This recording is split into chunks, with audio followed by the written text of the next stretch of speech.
Hello friends, hopefully आप सभी लोग अच्छे होंगे। और यहाँ पे देखिए, जो लास्ट वीडियो में जहाँ पे मैं फिनिश किया था वहीं से स्टार्ट करूँगा। तो यहाँ पे क्या है कि दो अगर लाइंस दी हुई हैं वो कोप्लेनर होंगी, मतलब एक ही प्लेन पे लाई करेंगी। ठीक है, हम दोनों ट्रीटमेंट करेंगे। सबसे पहले वेक्टर फॉर्म करते हैं। मैं आपको बोला था ना, वेक्टर फॉर्म से चीज़ें थोड़ी सा आसान हो जाती हैं, फिर याद भी कर सकते। तो वेक्टर फॉर्म में भी मैं करूँगा और कार्टेशियन फॉर्म में भी मैं करता हूँ। चलिए, तो यहाँ पे ध्यान दीजिएगा। मैं थोड़ा सा बढ़िया से करने की कोशिश करता हूँ। मान लीजिए ये दो एक प्लेन है, कोप्लेनर मतलब एक ही प्लेन में ये दोनों लाइंस हैं, ऐसे ध्यान दीजिएगा। और एक मान लीजिए मैं इंटरसेक्टिंग लाइन ले रहा हूँ, तो दूसरी लाइन का कलर बदल देता हूँ ना, तो आपको समझ में आएगा। ऐसे मान लीजिए ऐसे, ठीक है ना।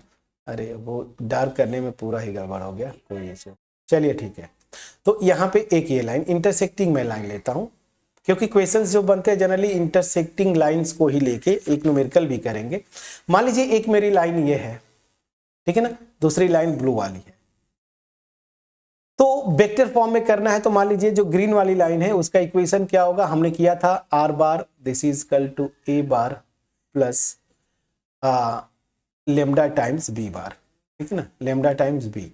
अब यहाँ पे a1 b1 ले लेंगे, और दूसरी जो लाइन है ये जो है R bar this is equal to a2 bar plus lambda times b2 बार।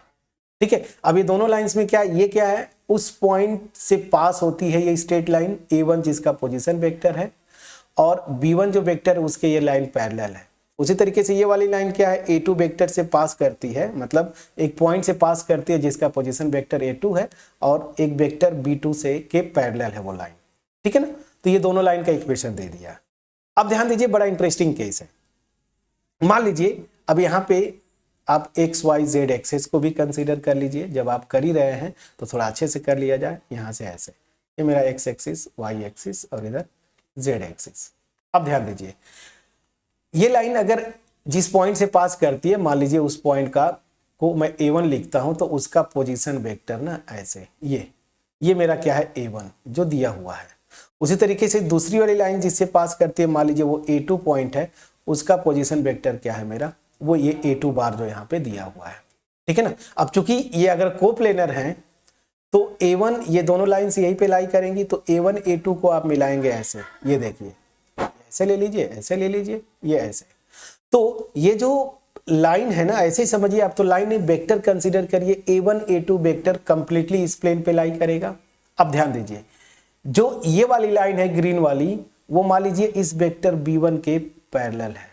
उसी तरीके से ब्लू वाली जो लाइन है, ये मान लीजिए वेक्टर b2 के पैरेलल है। ये जो वेक्टर्स मैंने खींचा है। अब ये दोनों वेक्टर्स है, क्रॉस प्रोडक्ट का कॉन्सेप्ट याद करिए, b1 क्रॉस b2। ये क्या होगा, ये जो क्रॉस प्रोडक्ट होता है, दोनों जो वेक्टर्स होते हैं ना उनके परपेंडिकुलर जाता है। जिस प्लेन पे वो लाई करते हैं उसके परपेंडिकुलर जाएगा, यही ना। तो अब चूंकि ये दोनों एक ही प्लेन में है, तो जो b1 क्रॉस b2 होगा वो क्या होगा, परपेंडिकुलर जाएगा, इस प्लेन के परपेंडिकुलर। अब इस प्लेन के परपेंडिकुलर हो जाता है, दैट मीन्स ये परपेंडिकुलर है किसके, इस वेक्टर किसके, a1 a2 जो वेक्टर्स है ना, इनके भी परपेंडिकुलर होगा। बिल्कुल होगा, क्यों, क्योंकि ये a1 a2 वेक्टर प्लेन में लाई करता है, और b1 क्रॉस b2 क्या है, प्लेन के परपेंडिकुलर है।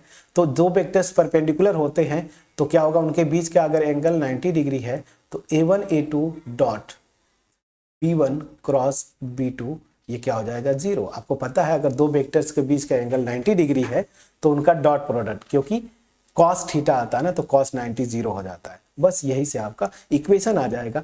a1 a2 वेक्टर क्या होगा, ये वाला, ठीक है ना, ये हो जाएगा a2 vector minus a1 vector, ये होगा। प्लीज चेक करिएगा।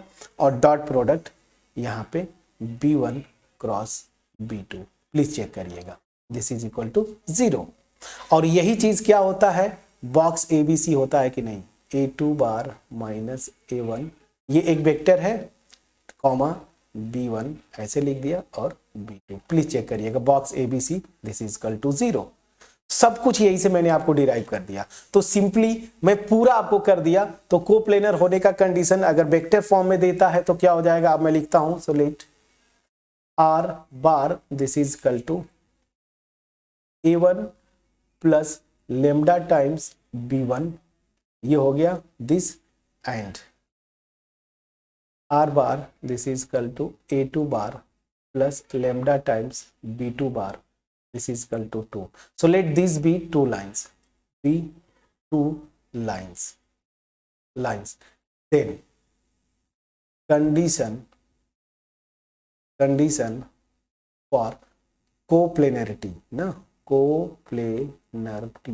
coplanar हो गया और ITY लगा दीजिए, coplanarity is क्या होगा मैंने आपको डिराइव करके बताया है, बस इसको आप रट लीजिए, A2 minus A1 dot product क्या B1 cross B2 this is equal to 0।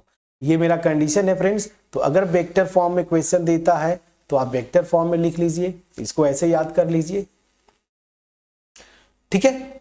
और अगर वेक्टर फॉर्म में नहीं देता है, कार्टेशियन में देता है, तो कार्टेशियन में भी मैं फार्मूला डिराइव कर देता हूं, कार्टेशियन फॉर्म। अब कार्टेशियन फॉर्म में देगा तो मतलब सिमेट्रिकल फॉर्म में देगा, तो A1 A2 वो पॉइंट्स है जिनसे पास करती है। तो मान लीजिए A1 जो पॉइंट है उसका कोऑर्डिनेट मैं ले लेता हूं x1 y1 z1, और जो A2 पॉइंट है उसका कोऑर्डिनेट मैं ले लेता हूं x2 y2 z2, ठीक है। प्लीज चेक करिएगा।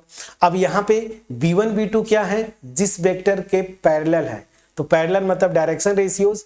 तो मान लीजिए जो B1 है मेरा ये वेक्टर, वो क्या है, मान लीजिए A1 I cap plus B1 J cap plus C1 A cap. उसी तरीके से जो B2 वेक्टर है वो मेरा क्या है, A2 I cap plus B2 J cap plus C2 A cap. Please check करिएगा, ठीक है ना। तो यहां से कंडीशन कुछ नहीं होगी, ये देखिए बॉक्स ABC आ गया, सो कंडीशन कार्टेशियन फॉर्म में, सो कंडीशन क्या हो गया, फॉर कोप्लेनरिटी बॉक्स ABC क्या होता था, डिटर्मिनेंट आता था, याद करिए। अब ये A2 माइनस A1 क्या हो जाएगा, इन दोनों पॉइंट्स देखिए ऐसे, तो x2 माइनस x1, प्लीज देखिए x2 माइनस x1। उसी तरीके से क्या हो जाएगा, y2 माइनस y1, ये इरेज हो जाए तो फिर मैं आपको लिखता हूं दिस, फिर क्या हो जाएगा y2 माइनस y1, फिर क्या हो जाएगा z2 माइनस, प्लीज चेक करिएगा z1, और यहाँ पे b1, तो देखिए b1 ये डायरेक्शन रेशियोज, तो यहाँ पे सीधे सीधे a1 b1 c1, और यहाँ पे a2 b2 c2, please check करिएगा, ये this box ABC is equal to 0। Please check कर लीजिएगा, प्लीज चेक करिएगा।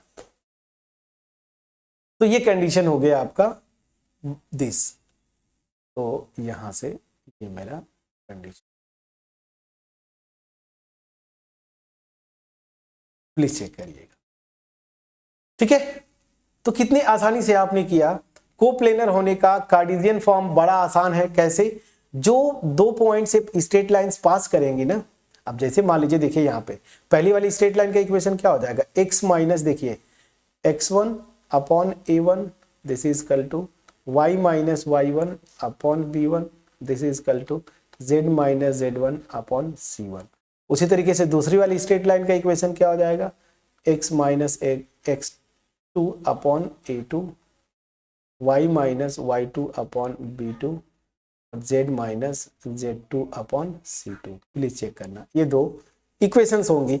तो अगर कार्टेशियन फॉर्म में ये है तो क्या हो रहा है, देखिए जिन पॉइंट से ये पास करती है उनका corresponding differences, x coordinate x2 minus x1 y2 minus y1 z2 minus z1, और यहाँ पे डायरेक्शन रेशियोज जो है पहली वाली लाइन का फर्स्ट रो, सेकेंड रो, और सेकेंड वाली जो लाइन है उसका डायरेक्शन रेशियोज इस डिटर्मिनेंट का थर्ड रो आता है। तो कितने आसानी से कर ले जाएंगे। अब देखिए इसमें क्वेश्चंस कैसे बनते हैं। अब एक न्यूमेरिकल परफेक्ट, उसके बाद फिर एक लास्ट टॉपिक रह जाएगा शॉर्टेस्ट डिस्टेंस, उसको हम नेक्स्ट वीडियो में करेंगे। तो एक example, show that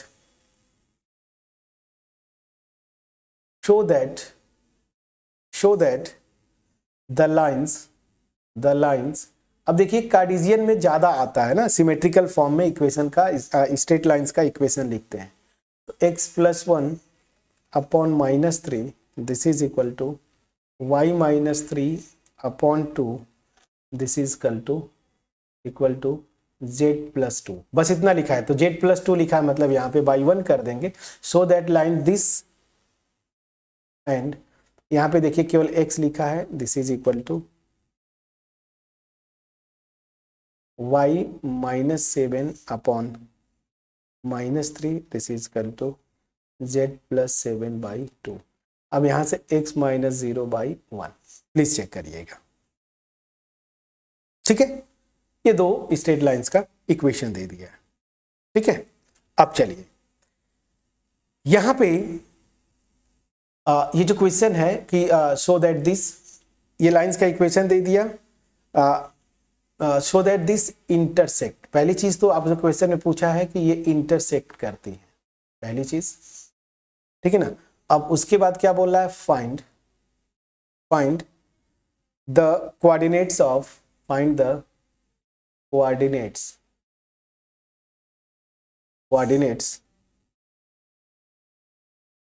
of point of intersection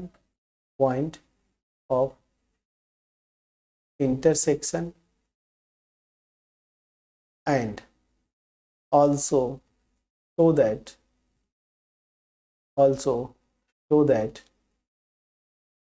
lines are coplanar। ठीक है ना, 3 पार्ट में क्वेश्चन है।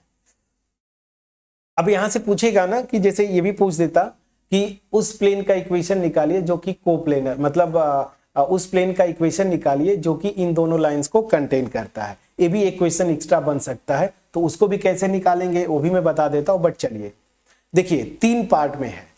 तो पहली चीज कि मैं हिंट दूंगा, इसको आप ट्राई करेंगे। ठीक है ना, हिंट दूंगा, आप ट्राई करेंगे। करते क्या है, पहली चीज देखिए 2 लाइंस दी हुई हैं, एक ये है और एक ये है। ठीक है ना, बोल क्या रहा है कि ये इंटरसेक्ट करती हैं, ये आप दिखाइए। चलिए ये ग्रीन ले लिया मैंने। तो इंटरसेक्ट करेंगी मतलब ये कोई पॉइंट होगा ना n, जिसपे ये इंटरसेक्ट करेंगे। तो क्या करिएगा, पहला जो इक्वेशन है इसको जनरल आप लिख लीजिए, x+1 upon -3 this is equal to y-3 upon 2 this is equal to z+2 upon 1। मान लीजिए ये r। उसी तरीके से दूसरी लाइन जो है x-0 upon 1 this is equal to y-7 upon -3 this is equal to z+7 upon 2। और मान लीजिए ये r डैश ना। तरीका क्या है समझिएगा। अब ध्यान दीजिए, अगर ये दोनों लाइन इंटरसेक्ट करेंगी तो दोनों का ये पॉइंट कॉमन होगा ना। तो करना क्या होता है, यहां से जनरल पॉइंट निकाल लीजिए। r के टर्म में जैसे निकालते थे, x कोऑर्डिनेट क्या हो जाएगा, -3r -1। उसी तरीके से y कोऑर्डिनेट, उसी तरीके से z कोऑर्डिनेट। यहां से भी x और y z कोऑर्डिनेट्स निकाल लीजिए r डैश के टर्म में। ठीक, अब अगर ये लाइन इंटरसेक्ट करेंगी तो क्या करिएगा, देखिए यहां से x, अच्छा चलिए मैं कर ही देता हूं, चलिए फटाफट मैं करता हूं। देखिए कोई पॉइंट इस लाइन पे क्या होगा, मैं आपको हिंट ही कर देता हूं, पूरा सॉल्व कर देता हूं। यहां पे कोई पॉइंट कैसा आएगा, तो देखिए कितना आएगा, -3r -1 comma 2r +3 comma r -2। ठीक है ना, ये पॉइंट आ गया। उसी तरीके से इस पे क्या आ जाएगा, चलिए r dash comma -3r dash +7 ठीक है, 2r डैश -7। प्लीज चेक करिएगा। ठीक है, प्लीज चेक करिएगा। अब ये देखिए इस पे जनरल पॉइंट, इस पे अब मैं मान लेता हूं कि n का यही कोऑर्डिनेट है, चूंकि ये n कॉमन होगा ना, तो मैं मान लेता हूं कि n का ये कोऑर्डिनेट है, ये भी n का कोऑर्डिनेट है। अब अगर ये n का कोऑर्डिनेट्स है तो करस्पॉन्डिंग कोऑर्डिनेट सेम होंगे। तो देखिए मतलब -3r -1 this is equal to r dash. आप प्लीज चेक करते चलिएगा।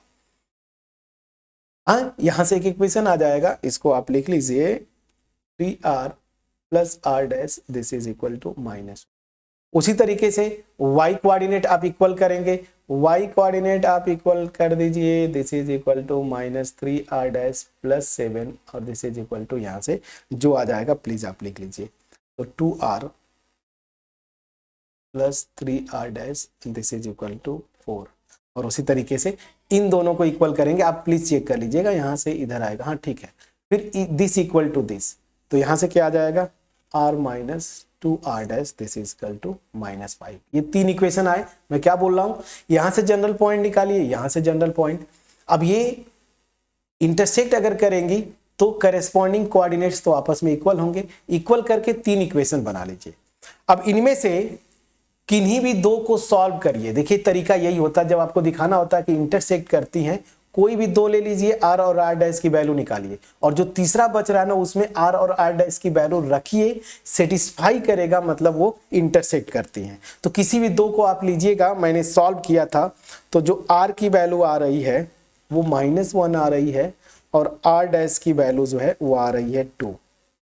वो कहां से आ रही है, इन दोनों से। इन दोनों को आप सॉल्व करेंगे तो ये वैल्यू आ रही है। अब ये वैल्यू अगर थर्ड में रखूं तो सेटिस्फाई करना चाहिए, तो थर्ड का लेफ्ट हैंड साइड क्या है देखिए, r-2, तो r क्या है मेरा -1 माइनस 2 इंटू r' मेरा क्या है 2, प्लीज आप रखिए। ये कितना आ रहा है -1 -4, तो कितना आ जाता है -5।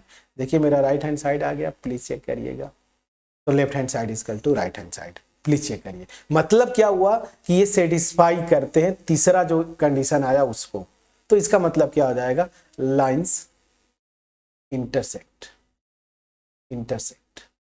ठीक है, अब चलिए, अब इंटरसेक्ट कर दिए। अब इसके आगे क्या करना है, पॉइंट ऑफ इंटरसेक्शन निकालना है। तो यहां पे r की वैल्यू रख दीजिए या यहां पे r' की वैल्यू रखिए, सेम आएगा। सो यही से मैं निकालता हूं स्टार से। तो पॉइंट ऑफ इंटरसेक्शन क्या हो जाएगा, पॉइंट ऑफ इंटरसेक्शन, इंटरसेक्शन क्या हो जाएगा, बस r की जगह -1 रखिए। तो -1 रखेंगे तो ये +3 -1 मतलब 2, प्लीज चेक करिएगा। -1 रखेंगे तो -2 + 3 ये 1 हो जाएगा, प्लीज चेक करते जाइएगा। और अगला -1 रखेंगे तो यहाँ से -3, प्लीज चेक करिएगा। तो पॉइंट ऑफ इंटरसेक्शन की अगर बात बोलता हूं तो पॉइंट ऑफ इंटरसेक्शन क्या आ गया आपके सामने है, 2, 1 और -3। अब थर्ड पार्ट क्या था कि दिखाओ कि कोप्लेनर होगा। लाइंस दिया है x1 x2 x3, यहां से निकाल लेंगे, सॉरी क्या मैं बोलूं, x1 y1 z1 यहां से, x2 y2 z2 यहां से, a1 b1 c1 दिया है, a2 b2 c2 दिया है। डिटर्मिनेंट बनाइएगा ये वाला, इसको लेके चलिएगा और दिखा दीजिएगा कि ये 0 होगा, मतलब कोप्लेनर हो गई। तो पहले पॉइंट ऑफ इंटरसेक्शन वाले पे फोकस करिए, कैसे करना है। अगर ये लाइंस का इक्वेशन वेक्टर फॉर्म में भी देता, आप कार्टेशियन में बदल लेते इस तरह से, जनरल पॉइंट निकालते दोनों लाइंस पे। अब अगर ये इंटरसेक्ट करेंगी तो करेस्पॉन्डिंग कोऑर्डिनेट्स यहां से सेम होंगे। यहां से 3 इक्वेशन बनता है, इनमें से किसी भी दो को लेके r और r' की वैल्यू निकाल दीजिए, और जो तीसरा बचा हुआ है इन दोनों से निकालने के बाद r और r' की वैल्यू रख के देखिए लेफ्ट हैंड साइड वो राइट हैंड साइड आता है कि नहीं, मतलब r और r' की वैल्यू इसको सेटिस्फाई करती है या नहीं। कर दी, लाइन इंटरसेक्ट करेंगी, और अगर नहीं करता है फ्रेंड्स तो लाइन इंटरसेक्ट नहीं करेंगे, मतलब लाइन इंटरसेक्ट नहीं करेंगे।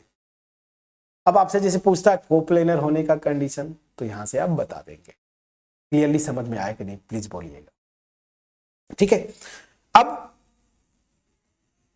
बस लास्ट टॉपिक मेरी तरफ से ये बचा है, स्क्यूड लाइन मतलब शॉर्टेज डिस्टेंस। नेक्स्ट वीडियो में इसको करेंगे, होपफुली मेरा एफर्ट आपके पास पहुंच पाया होगा। मिलते हैं नेक्स्ट वीडियो में। अगर कुछ भी डाउट हो कमेंट सेक्शन में जरूर लिखिएगा, और अगर वीडियो पसंद आए फ्रेंड्स के साथ जरूर शेयर करिएगा, चैनल को सब्सक्राइब करिए। ठीक है, सो मिलते हैं नेक्स्ट वीडियो में, तब तक अपना ख्याल रखें। एक एक टॉपिक को मैंने डिटेल में जाके एक्सप्लेन करने की कोशिश किया, कम से कम हर टॉपिक पे 1 से 2 एग्जाम्पल्स मैंने लेने की कोशिश की है। अब आपके पास बुक्स होंगी NEP का या कोई भी जो बुक है, अगर आपका सिलेबस है वहां से उठाएं और क्वेश्चन को करें। मैं गारंटी देता हूं ऐसा हो ही नहीं सकता कि आप ना कर पाए। ठीक है ना, बहुत डेप्थ में किया है। सो आपका एप्रिसिएशन ही हमें मोटिवेट करता है इस तरह की वीडियोस बनाने के लिए। सो प्लीज चैनल को सब्सक्राइब करें, बेल आइकन जरूर क्लिक करिएगा। ठीक है फ्रेंड्स, चलिए अपना ध्यान रखिए, पढ़ाई करते रहिए। Thank you so